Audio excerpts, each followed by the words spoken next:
जरा सा भी तरस नहीं आता तुम्हें उस पर। माँ प्लीज, ये सब बातें आप मुझसे ना ही करो तो बेहतर होगा। 2 दिन बाद आज हर्ष बहुत खुश होता है और उछलते हुए अपनी माँ के पास आता है। माँ माँ, मेरा रिजल्ट आ गया। देखिए, मैंने अपनी पूरी क्लास में टॉप किया है। तुम मुझे क्यों माँ बुला रहा है? मैं तेरी माँ नहीं हूँ, समझा? अरे क्यों डांट रही है बच्चे को? माँ ही तो है तू उसकी। सगी माँ नहीं हूँ मैं इसकी, जो ये इस तरह बार बार मुझे माँ माँ बुलाता रहता है।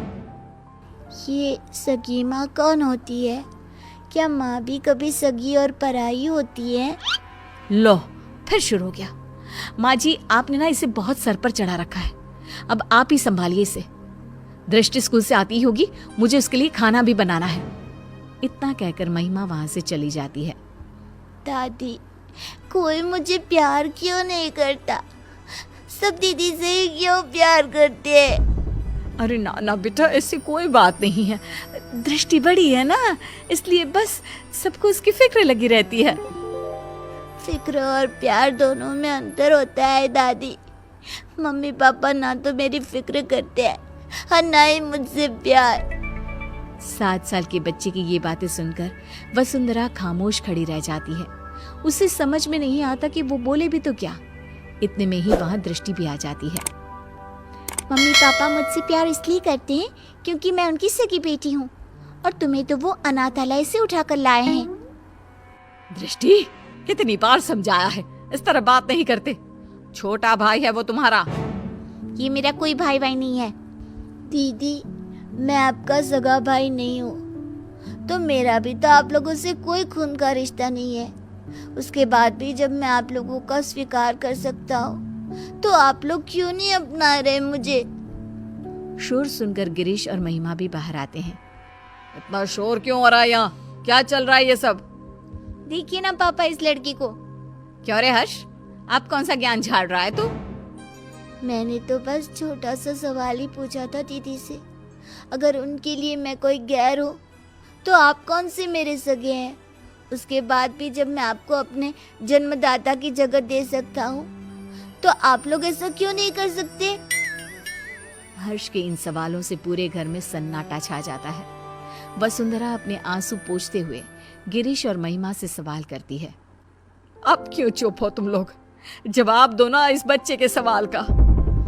हर्ष के सवालों का किसी के पास कोई जवाब नहीं होता। गिरीश और महिमा बिना कुछ बोले अपने रूम की तरफ चले जाते हैं। ये लड़का तो जरूरत से ज्यादा ही तेज है। कहीं हमने इसे गोद लेकर कोई गलती तो नहीं कर दी? अगर ऐसा ही रहा तब तो ये हमारी बेटी का हक छीन लेगा और पूरी प्रॉपर्टी हड़प लेगा। तुम सही बोल रही हो महिमा। हमें जल्दी से इस लड़के का कुछ करना होगा। ये हमारी बेटी के लिए खतरा हो सकता है। अगले दिन, हर्ष बेटा कहाँ हो? चलो आज हम तुम्हें कहीं बाहर घुमाने ले चलते हैं। सच में माँ, हम घूमने जा रहे हैं? हाँ बेटा, अब जल्दी से तैयार होकर आ जाओ। हर्ष भागते हुए अपने रूम में तैयार होने जाता है। थोड़ी देर बाद वो तैयार होकर बाहर आता है, जहाँ गिरीश और महिमा उसका इंतजार कर रहे होते हैं। मम्मी पापा, हम कहाँ जा रहे हैं? आज हम तुम्हें मेला दिखाने के लिए लेकर जा रहे हैं। कल तुम्हारे सवालों ने हमारी आंखें खोल दी, इसलिए अब हम तुम्हें अपने सगे बेटे जितना ही प्यार देंगे। हर्ष ये सब सुनकर बेहद खुश हो जाता है। उसे लगने लगता है कि अब उसके बुरे दिन जा चुके हैं, लेकिन उसे कहाँ पता था कि उसकी किस्मत में आखिर आगे क्या लिखा है। वे सब मेले में पहुंच जाते हैं। हर्ष बेटा, झूला झूलोगे? हाँ मम्मा, मुझे झूला झूलना बहुत पसंद है।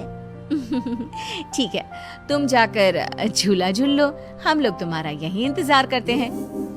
हर्ष चला जाता है। यही अच्छा समय है, अब हम घर चलते हैं, इसका काम तो हो गया।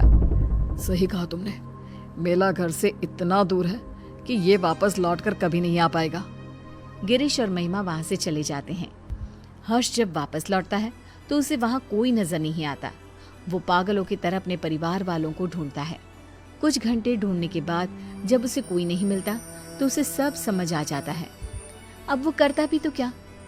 न घर का पता मालूम था, ना ही कोई फोन नंबर। थक हार कर वो